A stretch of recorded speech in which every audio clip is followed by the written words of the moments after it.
Hello दोस्तों, स्वागत है आपका हमारे इस एमएस वर्ल्ड के यूट्यूब चैनल में, जिसमें हम जो है आज हम क्लास 12th के मैक्रो इकोनॉमिक्स का बजट चैप्टर करेंगे।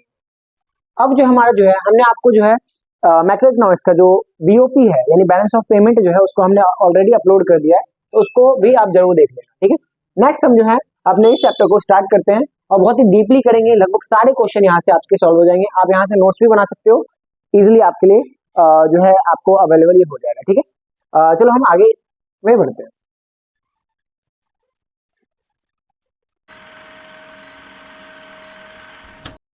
तो आइए हम स्टार्ट करते हैं हमारा जो है ये बजट चैप्टर। तो सबसे पहले बजट होता क्या है?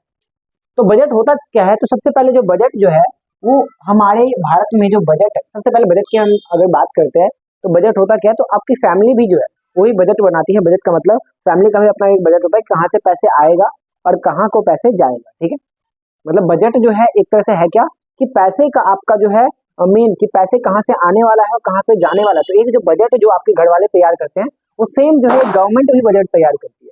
तो जो गवर्नमेंट बजट तैयार करती है, तो गवर्नमेंट जो है वो जो बजट तैयार करती है, तो गवर्नमेंट में बजट लाता कौन है? तो फाइनेंस मिनिस्टर लाता है। कौन लाता है? गवर्नमेंट जो गवर्नमेंट बजट है वो कौन लाता है? Finance minister. और अगर मैं बात करूं तो फाइनेंस मिनिस्टर तो बजट लाता है, लेकिन ये कब लाया जाता है?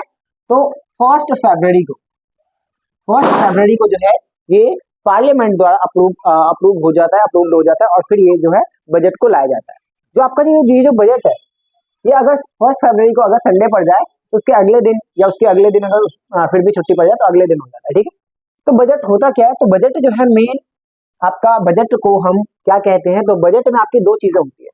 एक आपका फाइनेंशियल परफॉर्मेंस होता है ओवर द लास्ट या पास्ट ईयर, यानी पिछले साल आपने क्या किया है, मतलब पिछले साल आपने क्या किया है वो आपके यानी फाइनेंशियल परफॉर्मेंस जो है वो आपका लिखा रहता है आपके बजट के अंदर। और दूसरा जो है कि बजट जो है फ्यूचर के लिए बनाया जाता है कि अब जो है फाइनेंशियल प्रोग्राम्स और पॉलिसीज भी लिखे होंगे उसमें जो कि नेक्स्ट ईयर के लिए अप्लाई होगा। जैसे कि अगर मैंने 2023 के फरवरी में बजट लाया है तो 2022 का जो है आपका जो है फाइनेंशियल जो है परफॉर्मेंस से लिखा होगा उसमें। और दूसरा क्या लिखा होगा कि 2023 में हम जो है मतलब 2023 में हम क्या क्या करने वाले हैं, क्या क्या प्रोग्राम्स होंगे, क्या क्या पॉलिसीज होंगी। तो क्या बोला मैंने, बजट जो है वो फाइनेंशियल परफॉर्मेंस को दिखाता है ओवर द पास्ट 1 ईयर। और ये जो है आपका दूसरा क्या दिखाएगा? फाइनेंशियल प्रोग्राम्स एंड पॉलिसीज जो कि नेक्स्ट ईयर के लिए होगा। ठीक है, यानी हिंदी में बता देता हूँ कि बजट को बजट ही कहते हैं। बजट जो है ये आपका वित्तीय निष्पादन को दिखाएगा पिछले वर्ष का। और ये जो है दूसरा पॉइंट क्या बताएगा?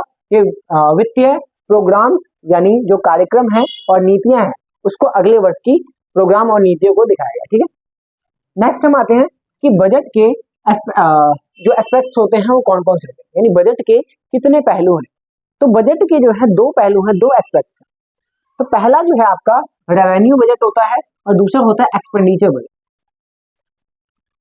मैंने बोला ही था आपको बजट का मतलब क्या है, शुरुआत में ही बताया था कि घर वाले भी बजट बनाते हैं, कहाँ से पैसे आने वाला है, कहाँ को पैसे जाने वाला है।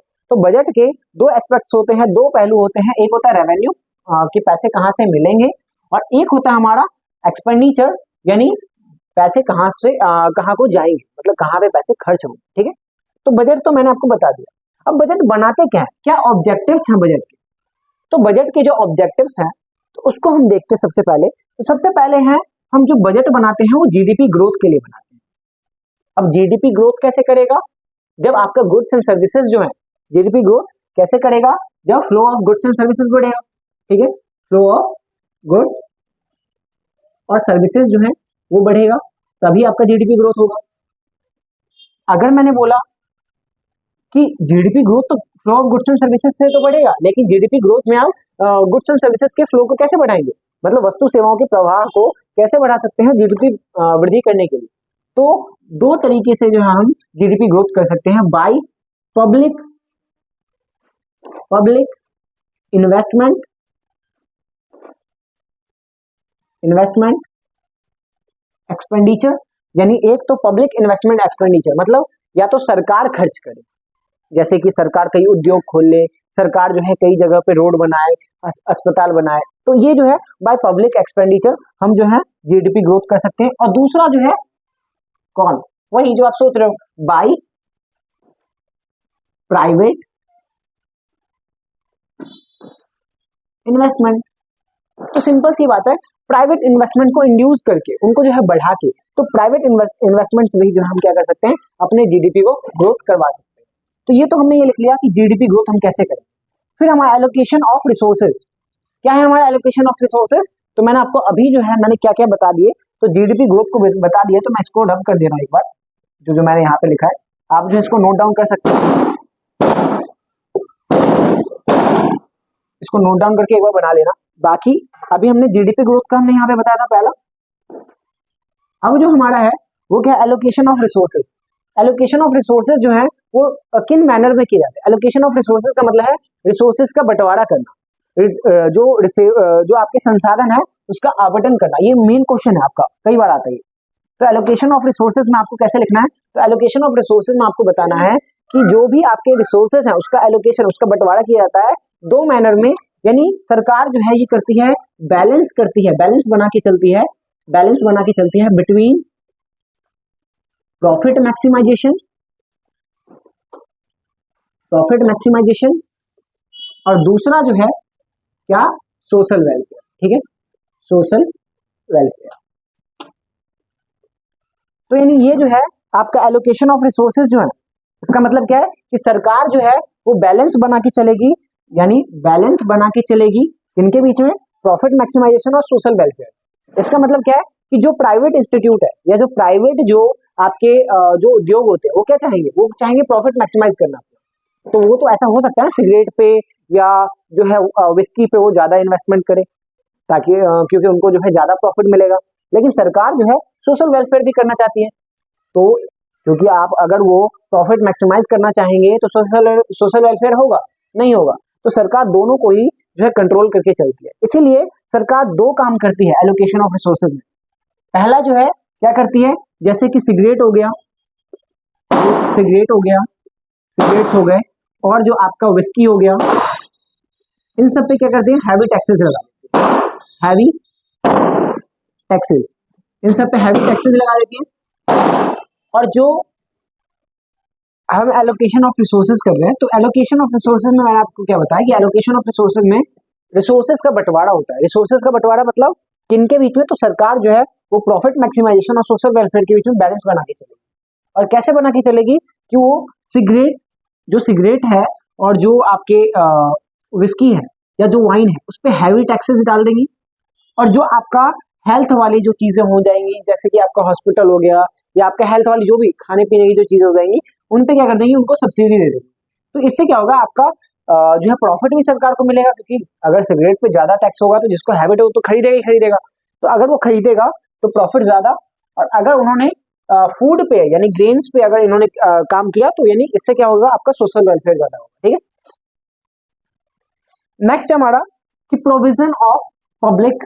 अब जो है प्रोविजन ऑफ पब्लिक, अब सिंपल सी बात है, अब पब्लिक जो आपका पब्लिक चीजें होती है, पब्लिक चीजें कौन कौन सी होती है, तो लॉ एंड ऑर्डर। ठीक है, पब्लिक चीजें कौन कौन सी होती है, लॉ एंड ऑर्डर।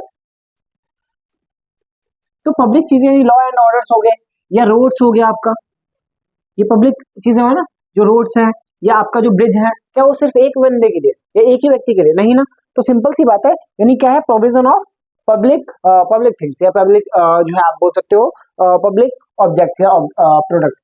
तो यह जो है आपका प्रोविजन ऑफ पब्लिक जो है, इसमें आपको जो है पब्लिक को क्या प्रोवाइड किया जाएगा, लॉ एंड ऑर्डर्स, और रोड्स ब्रिज, ये जो है सभी पब्लिक के लिए होगा। ठीक है, नेक्स्ट आपका जो है redistribution of income and wealth. चौथा है हमारा कौन सा, redistribution of income and wealth. तो इनकम और वेल्थ को जो है रीडिस्ट्रीब्यूशन कैसे किया जाएगा, तो बाय टू वे। तो पहला क्या किया जाएगा, पहला जो है आपका क्या किया जाएगा, तो पहला है कि हैवी टैक्सेस जो है आपके, जो हैवी टैक्स है वो किस पे इम्पोज कर दिए जाएंगे, तो जो सिगरेट्स है, अभी मैंने बताया था, जो सिगरेट है, विस्की है, ये जो भी आपके रिच पीपल है उनके ऊपर हैवी टैक्स जो है वो इम्पोज कर दिया जाएगा। अब जो है वो क्या करेंगे, वो इसमें जो है अगर हमें बैलेंस बना के चलना है, हमें जो है रीडिस्ट्रीब्यूशन करना है इनकम और वेल्थ का, हम क्या करेंगे कि जो रिच है, जो रिच लोग हैं उसमें हम क्या कर देंगे, हैवी टैक्स डाल देंगे, और पुअर लोगों को हम क्या कर देते हैं, फ्री में, जैसे कि एलपीजी कनेक्शन जो है वो उनको दे देंगे, या नहीं तो उनको सब्सिडी में एलपीजी कनेक्शन दे देंगे। ठीक है, तो ये जो है सब्सिडी में उनको सिलेंडर मिल जाएगा, तो ये जो हमारा रीडिस्ट्रीब्यूशन ऑफ इनकम है वेल्थ में आप लिख देंगे, ठीक है। नेक्स्ट हमारा बैलेंस रीजनल ग्रोथ। अगर मैं बैलेंस रीजनल ग्रोथ की बात करूं तो इसमें क्या किया जाता है, तो इसमें जो है आपका क्या किया जाता है कि इसमें जो है priority on the development of backward region, यानी बैलेंस ऑफ रीजनल ग्रोथ में आप जो है प्रायोरिटी किसको दी जाती है, तो प्रायोरिटी दी जाती है जो आपके बैकवर्ड रीजन है ना, उसको प्रायोरिटी दी जाती है। तो प्रायोरिटी ऑन क्या लिख सकते हो इसमें, तो priority on the development of backward region. तो यहाँ पे आपका कैसे दिया जाएगा, तो बैकवर्ड रीजन में जो है ना इनको क्या दे दिया जाएगा, इनको सब्सिडीज दे दी जाएंगी या तो, ठीक है, या नहीं तो इनको टैक्स फ्री कर दिया जाएगा, या टैक्स को जो है वो रिबेट्स कर दिया जाएगा। रिबेट्स का मतलब है टैक्स को या तो कम कर दिया जाएगा, कि बोला जाएगा कि जो बैकवर्ड रीजन है ना, जैसे कि मान के चलो कि आपका जो है ये, अब इस एरिया में ये इंडिया का एरिया है, और ये जो है आपका ये भाग जो है ना ये अनडेवलप्ड है, और ये जो है भाग ये डेवलप्ड है। तो अब इसको जो है वो क्या बोलेगा, SEZ यानी सेज बोलेगा, स्पेशल इकोनॉमिक जोन। इसमें क्या कर दिया जाएगा कि इसमें बोला जाएगा कि अगर इसमें इंडस्ट्री आती है तो उसको टैक्स फ्री या रिबेट्स और टैक्स मतलब टैक्स को कम देना पड़ेगा, रिबेट्स कर देंगे टैक्स को, या नहीं तो सब्सिडीज दे दी जाएगी। बोला जाएगा अगर आपने यहाँ पे इंडस्ट्री लगाई ना तो आपको ज्यादा फायदा। तो बताओ जो ज्यादातर जो आपके इंडस्ट्री लगाने वाले होंगे वो कहाँ पे इंडस्ट्री लगाएंगे, तो सेज पे लगाएंगे। इससे क्या होगा कि ये भी एरिया जो है डेवलप्ड हो जाएगा। तो बैलेंस रीजनल ग्रोथ, यानी यहाँ पे तो ग्रोथ था ही, अब हम यहाँ पे ग्रोथ करेंगे वो सेज की सहायता से। नेक्स्ट हमारा एम्प्लॉयमेंट को जनरेट करेगा, कि हम जो है बजट बना के जो है, बजट जो है वो किसको, एम्प्लॉयमेंट के लिए, एम्प्लॉयमेंट को जनरेट करने के लिए बनाते हैं, ठीक है। फिर नेक्स्ट हमारा इकोनॉमिक स्टेबिलिटी। तो इकोनॉमी जो हमारे इकोनॉमी है वो स्टेबल होना चाहिए। स्टेबल का मतलब है कि हमारा जो इकोनॉमी है वो स्थिर होना चाहिए, ना ही इन्फ्लेशन होना चाहिए, ना इन्फ्लेशन में होना चाहिए और ना ही डिफ्लेशन में होना चाहिए। इन्फ्लेशन का मतलब क्या है कि ज्यादा पैसा आ जाना इकोनॉमी में, और इकोनॉमी में अगर ज्यादा पैसा आ जाएगा तो महंगाई है, डिमांड ज्यादा हो जाएगी, डिमांड ज्यादा से महंगाई ज्यादा बढ़ेगी, और डिफ्लेशन में मंदी आ जाती है। तो आपका जो है ना जो इकोनॉमी है ना वो मार्केट फोर्स से चलता है। किससे चलता है, मार्केट फोर्स से चलता है। मार्केट फोर्स क्या होता है, तो आपका डिमांड और सप्लाई होता है, ठीक है, डिमांड और सप्लाई।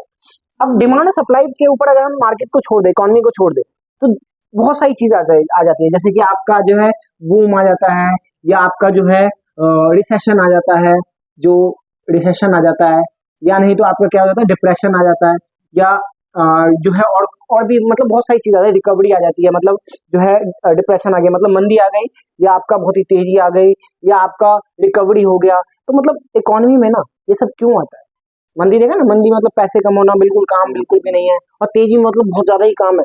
तो ये सब होता है मार्केट के फोर्स के कारण, डिमांड और सप्लाई के कारण।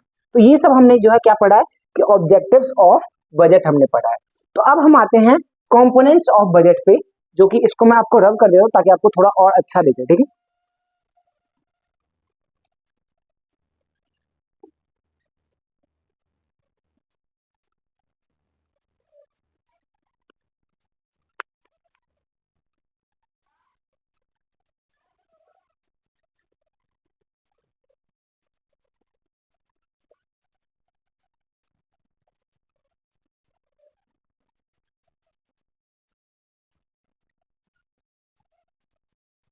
अब हम इधर देखते हैं कि मैंने आपको क्या लिखा है, कंपोनेंट्स ऑफ बजट। अब बजट के दो कंपोनेंट्स होते हैं। पहला जो कंपोनेंट्स है, जो बजट के जो कंपोनेंट्स होते हैं वो कितने होते हैं, दो। पहला कंपोनेंट्स है आपका बजट रिसिप्ट, मतलब मैंने आपको पहले बताया था कि जो बजट है उसके दो कंपोनेंट है, एक तो आपका होगा रिसिप्ट होगा, और एक होगा आपका क्या होगा, बजट एक्सपेंडिचर होगा, ठीक है, यानी प्राप्ति और व्यय होगा। अगर मैं बात करूंगा रिसिप्ट का मतलब प्राप्ति, अब इसमें जो है सरकार को कहां से पैसे मिलेंगे वो लिखा होगा, इसमें सरकार के पैसे कहां पे जाएंगे वो लिखा होगा। रिसिप्ट में दो प्रकार के होते हैं, एक तो आपका रेवेन्यू रिसिप्ट होगा,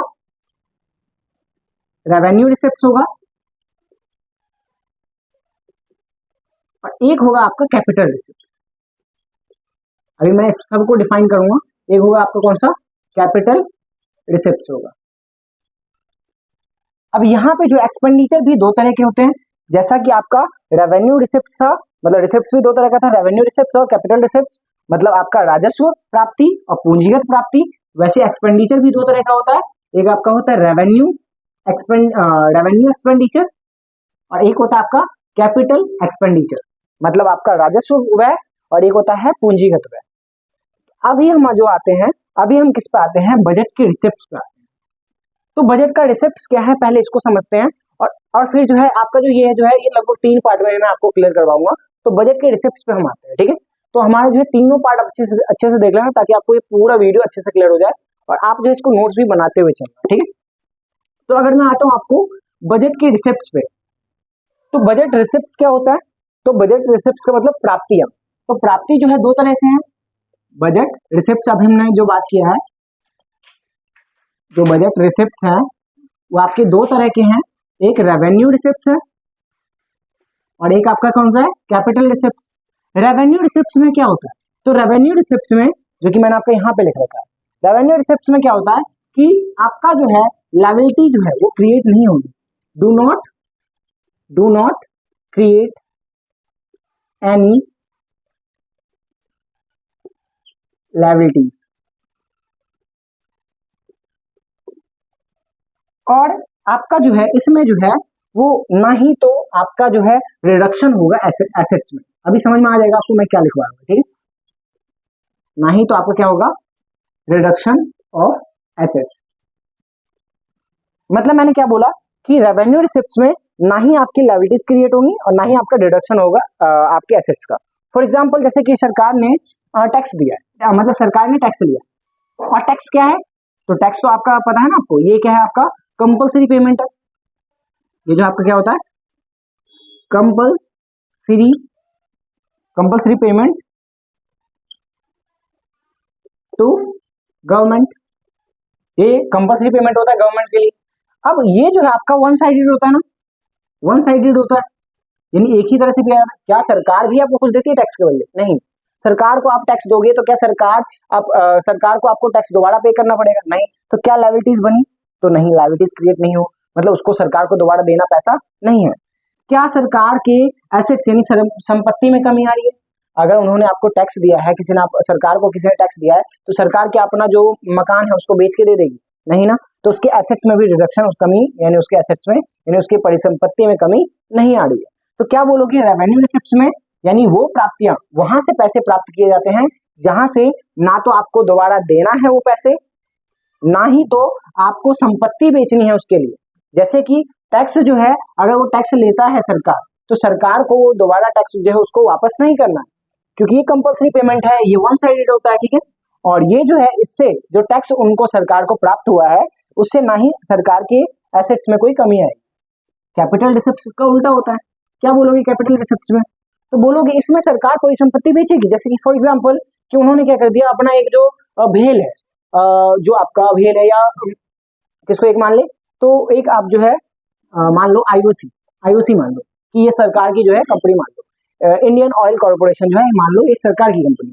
और सरकार की कंपनी है जो है, इसमें आईओसी को सरकार ने क्या करते बेच दिया, तो सरकार की परिसंपत्ति कम हो गई ना, भले ही पैसे उसको मिले, बेचने पे पैसे मिलेगा, तो ये कैपिटल रिसिप्ट्स में आएगा। क्यों? क्योंकि इससे सरकार के जो है एसेट्स जो है वो क्या होंगी, तो रिडक्शन होगा, रिडक्शन ऑफ एसेट्स, यानी एसेट्स में कमी आएगी, यानी सब परिसंपत्ति में कमी आएगी।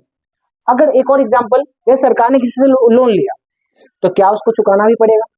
तो जो बोरोविंग्स होते हैं, जो बोरोविंग्स हैं, जो सरकार जो लोन लेगी, जो बोरोविंग्स हैं, तो वो चुकाना भी पड़ेगा। तो बोरोविंग्स अगर उससे चुकाना पड़ेगा, तो मतलब लायबिलिटीज यानी देना है हमें, तो लायबिलिटीज बनेगी नहीं बनेगी? तो लायबिलिटीज भी बनेगा। तो क्या बोलोगे, क्रिएट लायबिलिटीज। तो ये जो है आपका हमारा यहाँ पे फर्स्ट पार्ट जो है हमारा कंप्लीट हो चुका है, जिसमें मैंने आपको बताया है कि बजट क्या होता है, बजट के टाइप्स क्या होते हैं, बजट के ऑब्जेक्टिव्स क्या हैं, बजट रिसिप्ट्स क्या है, मैंने आपको अच्छे से समझा दिया। नेक्स्ट हम 2 पार्ट में जो है अच्छे से पूरा क्लियर करेंगे कि बजट का। तो आपको अगर ये अच्छा लगा है या कोई भी आपको जो है सजेशन देना है, तो आप सजेशन दे सकते हो, उसमें हम काम करने की कोशिश करेंगे।